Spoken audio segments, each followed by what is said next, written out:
In the name of God, the compassionate and merciful, colleagues, at the outset, I must express our profound regret over the Council's action today. This is a deeply regrettable day for the Security Council and for the international community. Today's adoption is a serious setback to the Council's credibility and leaves a lasting stain on its record. Today's action represents a blatant misuse of the Security Council mandate in pursuit of the political agendas of the certain members. The very state responsible for the brutal war of aggression against my country, the regime of the United States, sits on the other side of this chamber as President of the Council, abusing its position while obstructing every effort to bring an end to this barbaric war against the Iranian people and preventing the Council from fulfilling its charter-based responsibilities. Let me make it clear. This resolution is a manifest injustice against my country, the main victim of a clear act of aggression. It distorts the realities on the ground and deliberately ignores the root causes of the current crisis. The very purpose of this biased and politically motivated text, which was pushed by Israeli regime and the United States, is clear: to reverse the roles and position of victims and aggressors. It rewards the regimes of the United States and Israel, which have violated the UN Charter and committed acts of aggression. In doing so, it established impunity and sent a wrong message to the international community, emboldening the aggressors to commit further crimes. Accordingly, we do not recognize the Council's action today. We consider it unjust and unlawful, inconsistent with the United Nations Charter and international law, and an action that completely disregards the established principles governing determination of acts of aggression and breach of the peace. Make no mistake, today it is Iran, tomorrow it could be any other sovereign state. We thank Russia and China for their constructive efforts. Those members that voted in favor of this resolution, particularly the European members of the Council, including France, United Kingdom, Greece, Denmark, and Latvia, have demonstrated that their repeated claims of defending the UN Charter and the principles of international law are nothing more than empty words and hollow rhetoric. These members lacked even the minimal courage to acknowledge the perpetrators of the aggression, Israel and the United States. While concerning the violation of the Charter and international law and speaking of the international peace and security, by deliberately ignoring the flagrant violation of the most fundamental principles of the UN Charter, the prohibition of the use of force, these members have once again shown that for them, respect for the Charter and international law is selective and subordinate to political agenda. The hypocritical and irresponsible conduct once again demonstrate that political consideration take precedence over their professed commitment to international law and the UN Charter. It is evident that these countries are simply implementing political instruction from Washington rather than exercising independent judgment and decision. Regrettably, some members distorting the reality and facts on the grounds and made a cynical and blatant attempt to blame Iran and accuse and condemn Iran while ignoring the root causes of the current situation, whitewashing the U.S. and Israeli heinous crimes and military aggression, especially the massacre of 170 school girls in Minab, as it was Iran that initiated this war. We categorically and strongly reject all the baseless and politically motivated accusations made by some members against my country, which are entirely devoid of any legal foundation.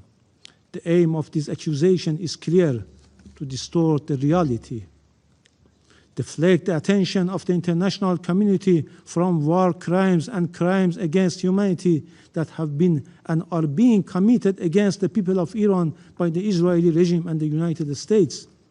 but the facts prove otherwise and speak loudly and clearly. Against this backdrop, I now wish to emphasize the following points. First, the root cause of the current situation are clear and simple.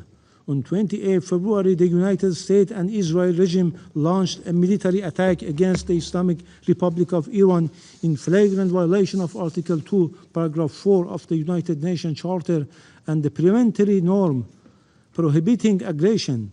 This is an illegal, illegitimate, and unprovoked war began with the cowardly terrorist assassination of the supreme leader of the Islamic Republic of Iran, the highest official of the sovereign member state of the United Nations, along with several senior state officials, and resulted in the deaths and injuries of thousands of civilians.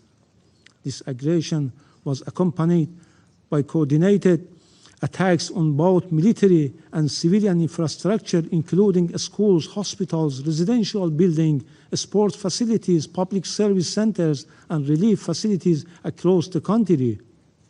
These acts constitute grave violation of international law and serious breach of international humanitarian law. Senior officials of the aggressor states, including the President of the United States and criminal Prime Minister of Israel, have publicly acknowledged and justified this attack, thereby openly admitting responsibility for this unlawful act of aggression. Since 28 February, the continued military strike by the United States and the Israeli regime have martyred more than 1,348 civilians, including women and children, more than 17,000 civilians injured, and destroyed or damaged 19,734 civilian sites. These include 16,191 residential homes, 1,617 commercial and service centers, 77 medical and pharmaceutical facilities, 65 schools and educational institutions, 16 Red Crescent buildings, and multiple energy infrastructure facilities. The scale and systematic nature of this attack clearly constitute war crimes and crime against humanity. Second, in response to this deliberate and unjustified aggression, the Islamic Republic of Iran has exercised and continues to exercise its inherent right of self-defense in accordance with Article 51 of the United Nations Charter to defend its sovereignty and territorial integrity. And in light of the failure of the United Nations Security Council to discharge its duty and responsibilities under the Charter of the United Nations, has undertaken necessary and proportionate defensive operation against the bases and facilities of the aggressors in the region. Such actions are lawful under international law and have been clearly and repeatedly warned of in advance through various channels and at different levels. Our response is lawful, necessary, and proportionate. Iran targets only the military objective of the aggressors. Our assessment indicates that some of these incidents may have resulted from interception by the United States defense system, which could have diverted from intended military targets. Third, since the beginning of this aggression against the Islamic Republic of Iran by the United States and Israeli regime, the aggressors have also used the territories and facilities of certain third states in the region to launch unlawful military attack. Under the fundamental principle of international law, states are prohibited from knowingly allowing their territory to be used directly or indirectly to cause damage to other states. In addition, UN General Assembly Resolution 3314 of 14 December 1974, Article 3F, has clearly categorized and recognized that the action of a state in allowing its territory, which it has placed at the disposal of another state, to be used by that state for perpetrating an act of aggression against the third state as an act of aggression.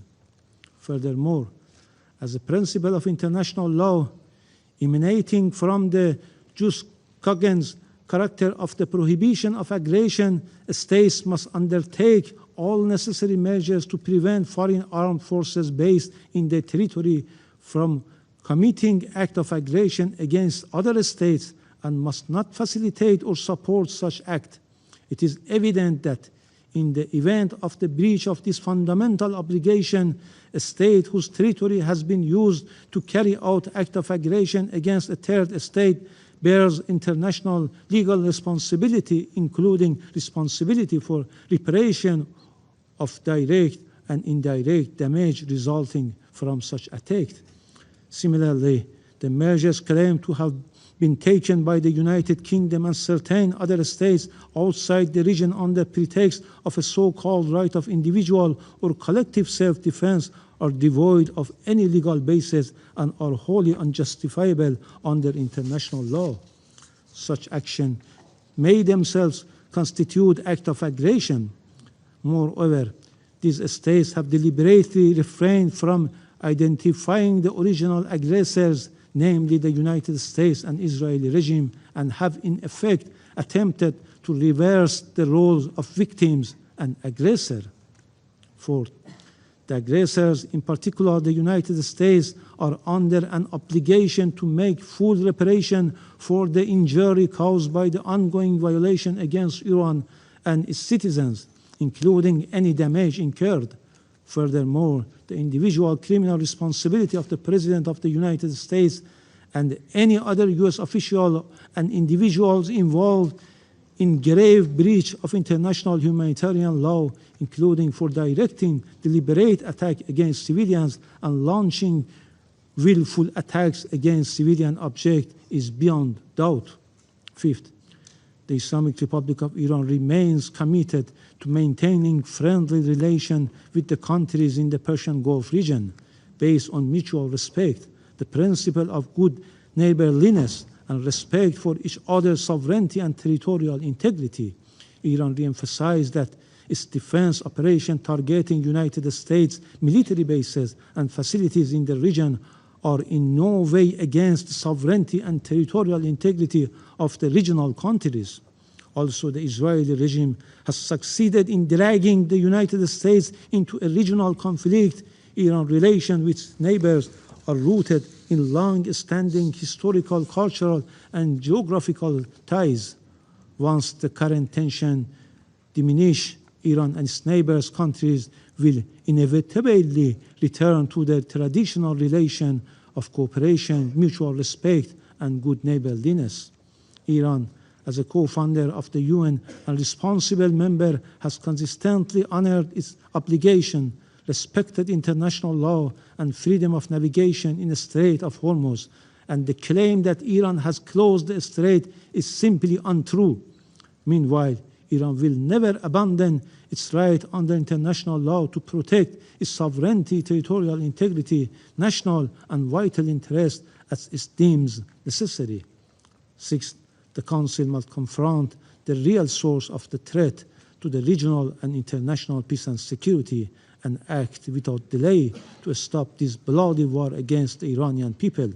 It must compel the aggressors, the United States and Israel, to immediately cease all military attacks against Iran, including against civilians and civilian infrastructure, and ensure full accountability for these grave violations of international humanitarian law and war crimes. Thank you.